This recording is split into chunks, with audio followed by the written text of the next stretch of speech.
imposible sacar tu recuerdo de mi mente. Fue imposible olvidar que algún día yo te quise. Tanto tiempo pasó desde el día que te fuiste. Ya yo supe que las despedidas son muy tristes. Nunca me imaginé que entre se llevaría en su viaje aquellas ilusiones que de niño nos juramos, todos tus sentimientos que guardaste en tu equipaje. Quisiste consolarme y me dijiste yo te amo. Desde entonces no supe qué sería de tu vida. Desde entonces no supe si algún día regresabas. Los amigos del pueblo preguntaron si volvías. Llorando di la espalda, no les pude decir nada. Ayer que regresé a mi pueblo, alguien me dijo que ya te casaste. Mírame y dime si ya me olvidaste. Me marcharé con los ojos aguados. Después le pregunté a la luna, me dio la espalda e intentó ocultarse. Hasta la luna sabe que me amaste. Hasta la luna sabe que aún me amas.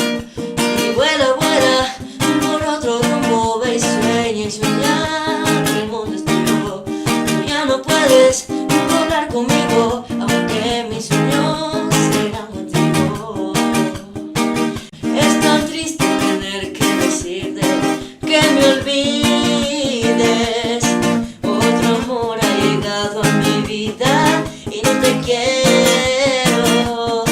Es muy tarde y no puedo negarte que me muero.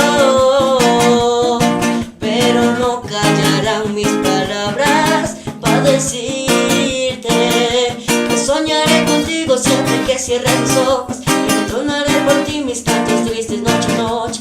Y lloraré sin ti cuando recuerde que estoy solo.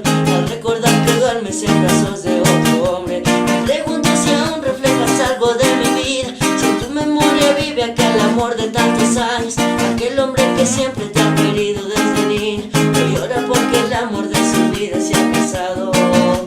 Es triste ver que un tren se aleja y en él se va lo mejor de tu vida. Dime el motivo de tus despedidas, porque te fuiste dejando mil penas. Un día recibí tu carta, quise leerla y era un hoja en blanco, pues de tu vida nunca supe nada. Como pregunto si aún te amo. Y vuela, vuela por otro rumbo. Ve y sueña y sueña que el mundo es tuyo. Tú ya no puedes volar conmigo, y aunque mis sueños serán contigo. Y vuela, vuela por otro rumbo. Ve y sueña que el mundo es tuyo. Tú ya no puedes